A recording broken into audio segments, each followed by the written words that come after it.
ಆತ್ಮೀಯ H16 ನ್ಯೂಸ್ದ ವೀಕ್ಷಕರೇ, ನಾನು ನಿಮ್ಮವ ಅದು ಮಲ್ಲಪ್ಪ ಜೋತವರ. ಇಡಿ ಎನ್ಫೋರ್ಸ್ಮೆಂಟ್ ಡೈರೆಕ್ಟರೇಟ್ ಅಥವಾ ಕನ್ನಡದಲ್ಲಿ ಜಾರಿ ನಿರ್ದೇಶನಾಲಯ ಕನ್ನಡಿಗ ಮುಖ್ಯಮಂತ್ರಿ ಅಂತ ಹೇಳ್ಕೊಳ್ಳುವ ಸಿದ್ದರಾಮಯ್ಯನವರ ಕುತ್ತಿಗೆ ಗಾನ ಆಗ್ತಾ ಇದ್ದೇನೆ.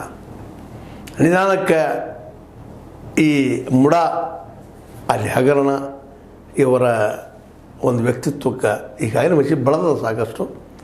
ಇದು ಇನ್ನೊಬ್ಬ ಕೇಜ್ರಿವಾಲ್ನಲ್ಲಿ ತಯಾರು ಮಾಡ್ತದನ ಅನ್ನುವಂಥ ಒಂದು ಸಮಸ್ಯೆ ಇತ್ತೀಚೆಗೆ ಕಾಡ್ತಾ ಇದೆ. ನಮ್ಮ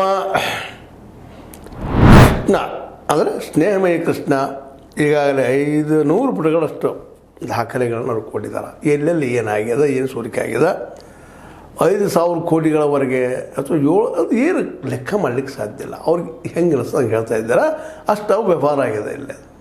ಅದಕ್ಕೆ ಸಾಕ್ಷಿಯಾಗಿ 1,094 ನಿವೇಶನಗಳು ಅಕ್ರಮವಾಗಿ ಕೊಳ್ಳಾಗ್ಯದ ಅಂತೇಳಿ ಅದನ್ನೇ ಬೆನ್ನು ಹಚ್ಚಿರುವಂಥ ಇಡೀ ನಿಧಾನಕ್ಕೆ ದಿನದ ದಿನಕ್ಕೆ ನಮ್ಮ ಈ ಸಿದ್ದರಾಮಯ್ಯರ ಬುಡಕ್ಕೆ ಬರ್ತಾಯಿದೆ ಅಂತ. ಏನೋ ಲೋಕವಾಕ್ಯ ಮಾಡಿದರು, ಉಳ್ಕೊಂಡು ದಾಟ್ಕೊಂಡು ಏನೋ ಮಾಡಿದರು ಅಂತ ತಿಳ್ಕೊಳ್ಳೋದ್ರೊಳಗೆ ಇಡಿಯನ್ನು ಹಚ್ಚಿಬಿಟ್ರು ಮೋದಿಯವರು. ಈ ಮೋದಿಯವ್ರು ಮಾಡಿದ ತಪ್ಪಂತಲ್ಲ, ಯಾಕಂತಂದ್ರೆ ಯಾರೋ ಇರಲಿ ತಪ್ಪು ಮಾಡಿದ್ರು ತಪ್ಪು. ಇವತ್ತು ಸಿದ್ದರಾಮಯ್ಯ ಮಾಡಲಿ, ಮೋದಿಯವ್ರು ಮಾಡಲಿ, ಇನ್ನೊಬ್ಬ ಮಾಡಲಿ, ಇಲ್ಲಿ ಅವ್ಯವಹಾರಗಳಾಗಿದೆ ಅನ್ನೋದು ಮೇಲ್ನೋಟಕ್ಕೆ ಅಗದಿ ಸ್ಪಷ್ಟವಾಗಿ ಕಂಡು ಬರ್ತಾಯಿದೆ. ಯಾಕಪ್ಪ ಅಂತಂದ್ರೆ ಈ 14 ನಿವೇಶನಗಳೇನು ಹಂಚಿಕೆ ಆಗಿತ್ತಲ್ಲ ನಮ್ಮ ಪಾರ್ವತಿಯವರಿಗೆ, ಅಂದ್ರೆ ನಮ್ಮ ಸಿದ್ದರಾಮಯ್ಯರ ಮಿಸ್ಸಸ್ ಅವರಿಗೆ, ಅವರ ಸಹೋದರನಿಂದ ಬಂದಂಥದ್ದು, ಅದನ್ನು ಅನುಪಾತ 50-50 ಹಂಚಿಕೆ ಆಗಿದ್ದು, ಅದು ರೇಟ್ ಗೀಟ್ ಎಲ್ಲ ಗಂಧಗಳಿದ್ದಾವಪ್ಪ, ಅಲ್ಲೇ ಏನೇನು ಗದ್ದಾಗಿದೆ ಅನ್ನೋದು ಸ್ಪಷ್ಟ ಆಗ್ತಾ ನೋಡೋದು. ಅದರಲ್ಲೂ GT ದಿನೇಶ್ ಕುಮಾರ್ ಏನಪ್ಪ ಅಂತಂದ್ರೆ ಇವರು ಇದ್ದಂಥವ್ರ ಇದಕ್ಕೆಲ್ಲ ಕಾರಣೀಕರ್ತರು ಮತ್ತು ಅವ್ರ ಸಹಾಯಕ ಪ್ರಶಾಂತ್ ರಾಜ್ ಇವರೆಲ್ಲರೂ ಕೂಡ್ಕೊಂಡು ಇದೇನೋ ಗದ್ದಲ ಮಾಡಿದ್ದಾರೆ. ಮತ್ತು ಇನ್ನೊಂದು ಮಾತು ಭಾಳ ಹೇಳ್ತಾ ಇದ್ದಾರೆ, ಈ ವ್ಯವಹಾರ ನಡೆದಾಗ ಈ 50-50 ಅಂದರೆ 3 ಎಕರೆ 16 ಗುಂಟೆ ಬದಲಾಗಿ ಏನೇನು ಗದ್ದಲ ಆಯ್ತು ಕೆಸರೆ ಗ್ರಾಮದ್ದು, ಅದು ಕಚೇರಿ ಈಗ ನಿಮ್ಮ ಪತ್ರಿಕೆಗಳು ಸಾಕಷ್ಟು ನೋಡಿದ್ದೀರಿ. ಆ ಒಂದು ಸಂದರ್ಭದಲ್ಲೇ ಕೆಲವೊಂದು ಪತ್ರಗಳು ಇವರು ಸಬ್ಮಿಟ್ ಮಾಡಿದರು ನಮ್ಮ ಪರವಾಗಿ. ಆ ಪತ್ರಗಳಲ್ಲಿ ಏನೋ ಸ್ವಲ್ಪ ಅಲ್ಲಲ್ಲೇ ಒಂದು ಸ್ವಲ್ಪ ವೈಟ್ನರ್ ಹಚ್ಚಿದ್ದು ಮಾಡಿದ್ದು ಅವು ಸಹಿತ ಸಂಶಯಾಸ್ಪದ ಆಗಿದ್ದು, ಸಹಿಗಳು ಸಹಿತ ಇವೆಲ್ಲ ನೆನಪು ಮಾಡಿಕೊಂಡಾಗ ನೋಡಿದಾಗ ಇಲ್ಲಿ ದೊಡ್ಡ ಪ್ರಮಾಣದ ಹಗರಣ ಆಗ್ಯದಪ್ಪ, ಏನು ಸುಳ್ಳಲ್ಲ ಅದರಲ್ಲಿ ಅನ್ನೋದು ಯಾರಿಗಾದರೂ ಸ್ಪಷ್ಟವಾಗಿ ಕಂಡು ಬರ್ತದೆ. ಆದರೆ ಸಿದ್ದರಾಮಯ್ಯ ಇದರಲ್ಲಿ ಇಲ್ಲ ಅಂತ ಹೇಳ್ತಾರೆ. ಇಲ್ಲ, ತನ್ನಕ್ಕೆ ಸಾಧ್ಯನಿಲ್ಲ. ಒಮ್ಮೆ ಉಪಮುಖ್ಯಮಂತ್ರಿ ಆಗಿದ್ದರು, ಅವರು ಒಂದು ಕಾಲದಲ್ಲಿ ಇದಾಗ್ಯದ. ಸ್ವತಃ ಯತೀಂದ್ರ ಶಾಸಕರಾಗಿದ್ದು ಸಂದರ್ಭದಲ್ಲಿ ಆಗ್ಯದ. ಆ ಸಂದರ್ಭದಲ್ಲಿ ಇವರು ವಿರೋಧ ಪಕ್ಷದ ನಾಯಕರು ಆಗಿದ್ರೆ ಪ್ರಭಾವ ಇಲ್ಲ ಅಂತ ಹೆಂಗೆ ಹೇಳೋಕ್ಕಾಗ್ತದೆ ರೀ? ಒಬ್ಬ ಸಾಮಾನ್ಯ ಮುನ್ಸಿಪಲ್ ಪಾರ್ಟಿ ಮೆಂಬರ್ ಬೇಕಾದ ಗದ್ದಲ ಮಾಡ್ತಾ ಇರ್ತಾರೆ. ಅಂತ ಹೇಳಿದಾಗ ಒಬ್ಬ ರಾಜ್ಯದ ವಿರೋಧ ಪಕ್ಷದ ನಾಯಕ, ಉಪಮುಖ್ಯಮಂತ್ರಿ, ಜೊತೆಗೆ ಅವ್ರ ಮಗ ಶಾಸಕ, ಅವ್ರ ತಾಯಿ ಮೇಲೆ ಆರೋಪ ಹೊತ್ತದ ಅಥವಾ ಅವ್ರ ಮಾವನ ಮೇಲೆ ಆರೋಪ ಅದ, ಅವೇನು ಸುಳ್ಳಲಿಕ್ಕೆ ಹೆಂಗೆ ಸಾಧ್ತದ? ಈ ಎಲ್ಲ ನೆಲೆಯಲ್ಲಿ ನಿಧಾನಕ್ಕೆ ಇದು ಏನಪ್ಪ ಅಂದ್ರೆ ಸಮಸ್ಯೆ ತೊಂದರೆಯನ್ನು ಉಂಟು ಮಾಡೋದ್ರಲ್ಲಿ ಎರಡು ಮಾತಿಲ್ಲ. ಇಲ್ಲ ಗದ್ದಲಂತೆ ಆಗಿದೆ ಅನ್ನೋದು ಮೇಲ್ನೋಟಕ್ಕೆ ಸ್ಪಷ್ಟ ಆಗ್ತದೆ. ಅವ್ರು ಇರಲಿಕ್ಕಿಲ್ಲ, ಮುಖ್ಯಮಂತ್ರಿ ಆಗಿರಲಿಕ್ಕಿಲ್ಲ, ಮತ್ತೇನು ಇರಲಿಕ್ಕಿಲ್ಲ. ಆದರೆ ಪ್ರಭಾವಿ ವ್ಯಕ್ತಿ ಇರೋದ್ರಲ್ಲಿ ಮಾತ್ರ ಯಾರೂ ಅಲ್ಲಗಳಿದಿಲ್ಲ. ಕರ್ನಾಟಕದಲ್ಲಿ ಇವರು ಪ್ರಭಾವಿ ವ್ಯಕ್ತಿ, ಇವ್ರ ಮಾತು ಎಲ್ಲ ನಡೀತದ. ಮತ್ತು ಈಗಾಗಲೇ ಯತ್ನಾಳರಾಗಲಿ ಮತ್ತಿನೊಳದವರಾಗಲಿ ಇದೆಲ್ಲ ಹೊಂದಾಣಿಕೆ ಕಾರ್ಯಕ್ರಮ ಮಾಡ್ಕೊಂಡು ಬರ್ತಿದ್ದಾರೆ ರೀ. ಯಡಿಯೂರಪ್ಪರದ್ದು ಇವ್ರು ಮುಚ್ಕೊಳ್ಳೋದು, ಇವ್ರದ್ದು ಯಡಿಯೂರಪ್ಪನ ಮುಚ್ಕೊಳ್ಳೋದು. ಆದರೆ ಈ ಸಲ ಏನಾಗ್ಬಿಟ್ಟದಪ್ಪ ಅಂತಂದ್ರೆ ಮೋದಿಯವರು ಇಬ್ಬರಿಗೆ ಬೆರೆದ್ಬಿಟ್ಟ ಈ ಒಂದು ವಿಷಯದಲ್ಲೇ ಏನು ಮಾಡಿದಾರಪ್ಪ ಅಂದ್ರೆ ಎಲ್ಲರೂ ಹೊಂದಾಣಿಕೆ ಅವರು ಹೌದು ಅಂತ ಹೊರಟಂಥ ಈ ಒಂದು ಮೂಮೆಂಟಿಗೆ ಒಂದು ಎಂಡ್ ಮಾಡಿದಾರೆ. ಇವತ್ತು ಅನಿವಾರ್ಯವಾಗಿ ಸಿದ್ದರಾಮಯ್ಯರಾಗಿರ್ಬೋದು, ಯಡಿಯೂರಪ್ಪನವರಾಗಿರ್ಬೋದು, ಒಬ್ರಿಗೊಬ್ಬರು ಇವತ್ತು ಟಗ್ ಆಫ್ ವಾರ್ ಮಾಡಲಿಕ್ಕೆ ಇದ್ದಾರೆ. ಮಾತು ಶುರು ಆಗಿಬಿಟ್ಟದ ಮತ್ತು ಒಬ್ಬರೊಬ್ಬರು ಅಟ್ಯಾಕ್ ಮಾಡೋಂಥ ನಿಲ್ಲಿಸಿದ್ದಾರೆ. ಇದೊಂದು ರೀತಿಯಿಂದ ಮೋದಿಯವ್ರಿಗೆ ನಾವು ಈ ಸಂದರ್ಭದಲ್ಲಿ ಹ್ಯಾಟ್ಸಪ್ ಹೇಳಬೇಕಾಗ್ತದೆ. ಇರಲಿ, ಅವ್ರ ಪಕ್ಷದವ್ರನ್ನ ಅವ್ರು ತೋರಿಸ್ಕೊಳ್ತಿರಲಿಲ್ಲ. ಅಶೋಕ ಅದನ್ನು ಮಾಡಿದ್ದಾರೆ, ಯಡಿಯೂರಪ್ಪನವರು ಮಾಡಿದ್ದಾರೆ, ಮತ್ತೊಬ್ಬ ಮಾಡಿದ್ದಾರೆ.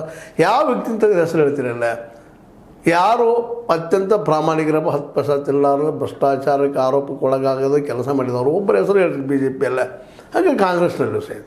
ಅಂದಾಗ ಅದಿರಲಿ, BJP ಮಾಡಬೇಕಾಗಿತ್ತು. BJP ಇದು ಸಹಿತ ಮಾಡಿದ್ರೆ, ಇಡಿ ಒಳಗಾಗಿಸಿದ್ರೆ, CIDಗೆ ಅದಕ್ಕಿಂತ CBIಗೆ ಒಳಪಡಿಸಿದ್ರೆ, ITಗೆ ಒಳಪಡಿಸಿದ್ರೆ ನಿಶ್ಚಿತವಾಗಿ ಇವತ್ತು ಮೋದಿಯವರು ಈ ದೇಶ ಕಂಡಂಥ ಅತ್ಯಪೂರ್ವ ಅಂತ ಪ್ರಧಾನಿ ಆಗ್ತಾಯಿದ್ರು.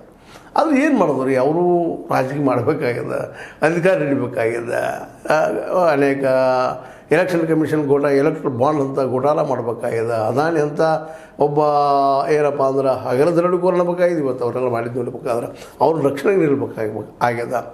ಇವತ್ತು ನೋಡಿ ಚರ್ಚೆಗಳು ಯಾವ ರೀತಿ ಆಗ್ತಾ ಇದ್ದಾವೋ ಇದರಲ್ಲೇ ನಮ್ಮ ಪಾರ್ಲಿಮೆಂಟ್ದಲ್ಲೇ ಅವು ಚರ್ಚೆ ಮಾಡೋಕ್ಕೆ ಬಿಡ್ತಾ ಇಲ್ಲ ನಮ್ಮ ಮೋದಿಯವರು. ಅದಾನಿಯವರ ಘೋಟಾಲೆಗಳನ್ನು ಅಥವಾ ಅವ್ರ ಸ್ಕ್ಯಾಂಡಲ್ಗಳನ್ನು ಚರ್ಚೆ ಮಾಡೋಕ್ಕೆ ಬಿಡ್ತಾ ಇಲ್ಲ. ಅದು ಎಲ್ಲೂ ಮಾಡಿರಿ ಅಪರಾಧಿನ ಮಾಡಬೇಕಾಗಿತ್ತು. ಅದರ ಸಪೋಸ್ ಏನಾದರೂ ಇವತ್ತು ರಾಹುಲ್ ಗಾಂಧಿ ಆಗಿರ್ಬೋದು, ಮತ್ತವರು ಆಗಿರ್ಬೋದು, ವಿರೋಧ ಪಕ್ಷದ ನಾಯಕರಾಗಿರ್ಬೋದು, ಬಿಡಿಸ್ತಾರೆ ಮೋದಿಯವರು.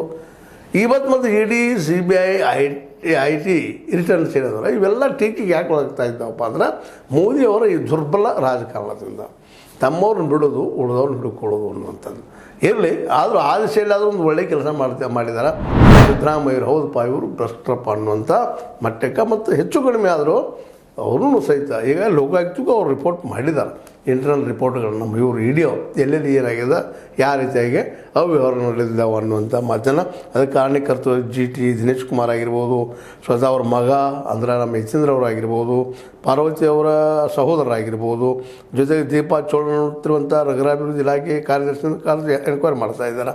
ಅಷ್ಟೇ ಅಲ್ಲ, ಇಡೀ ಒಂದು ಈ ಮುಡಾದಲ್ಲಿ ಹಗರಣ ಆಗ್ಯದಲ್ಲ, ಹೆಚ್ಚು ಕಡಿಮೆ 1094 ನಿವೇಶನ ಅಕ್ರಮ ಹಂಚಿಕೆ ಆಗಿದೆ. ಅವೆಲ್ಲನೂ ಆಗಿ ಹೋಗಲಿ ಅಂತ ಒಂದು ಕಡೆ ಕಿಡಿ ಹೆಚ್ಚಿರ ಸಾಕ ಇಡೀ ಅರಣ್ಯ ನಾಶ ಆಗೋಂಗೆ ಇವತ್ತು ಇಡೀ ಭ್ರಷ್ಟ ಕೊರಕ ಬೆನ್ನು ಹಚ್ಚಿದ್ದಾರೆ.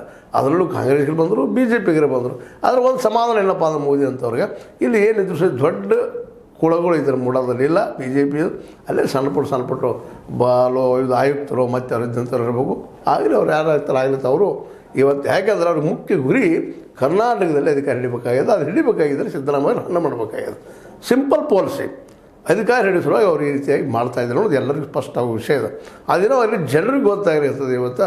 ಹೌದಪ್ಪ ಅಡ್ಡಿ ಇಲ್ಲ ಈ ದಿಶೆಯಲ್ಲಿ ಆಗಲಿ ಇಡಿ ಬಿಟ್ಟು ಚಲೋ ಮಾಡಿದ್ರು ಅಂತ. ಯಾಕಂದ್ರೆ ಭ್ರಷ್ಟಾಚಾರ ಕಿತ್ತು ಹೋಗ್ಬೇಕ್ರಿ, ಯಾರೋ ಮಾಡಲಿ ಅವರು.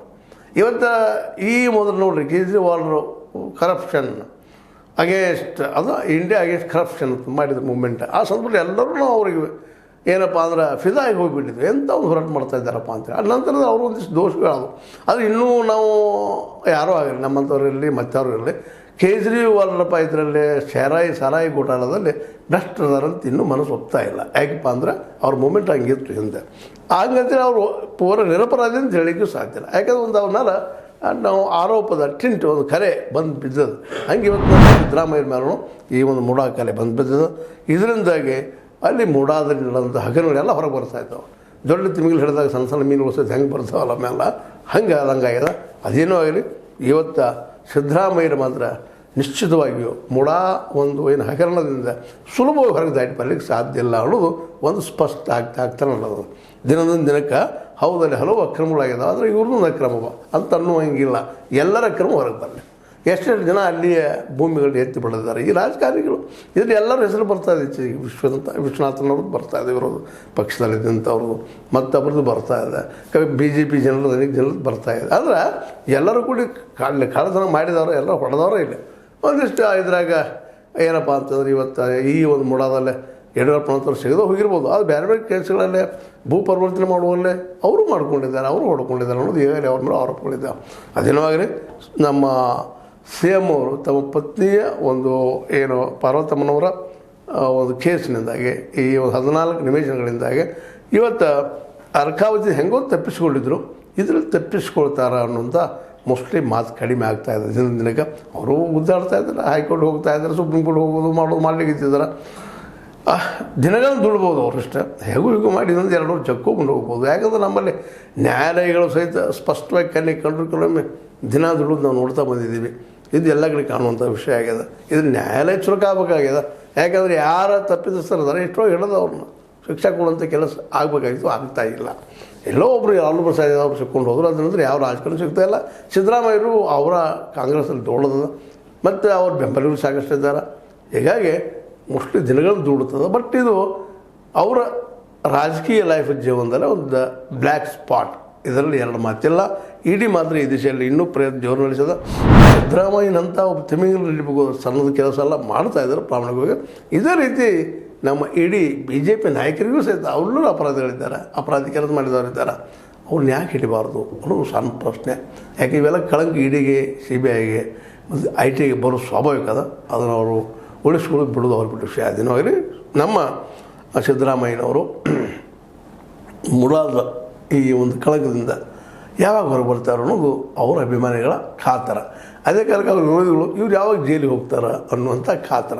ಈ ಕಾತರದ ಮಧ್ಯೆ ಸಿದ್ದರಾಮಯ್ಯ ಒಂದು ರೀತಿ ಏನಪ್ಪ ಅಂತಂದ್ರೆ ಒಂದು ಅಳ್ಳಂಬಳ್ಳಂ ಅಥವಾ ಏನಪ್ಪ ಮಾಡಲಿ ಅನ್ನುವಂಥ ಸ್ಥಿತಿಯಲ್ಲಿದ್ದಾರೆ ಅಂತ ಹೇಳ್ತಾ, ಇದು ನಿಮಗೆ ಲೈಕ್ ಆಗಿರ್ಬೋದು. ಲೈಕ್ ಮಾಡಿ, ಶೇರ್ ಮಾಡಿರಿ, ಕಾಮೆಂಟ್ ಮಾಡಿರಿ. ಜೊತೆಗೆ ಸಬ್ಸ್ಕ್ರೈಬ್ ನಿಲ್ಲಿಸ್ಲಿಕ್ಕೆ ಹೋಗ್ಬೇಡ್ರಿ. ಯಾಕಂದ್ರೆ H16 ಸತ್ಯದ ಕೈಗಿನಲ್ಲಿ ವಂದನೆಗಳು.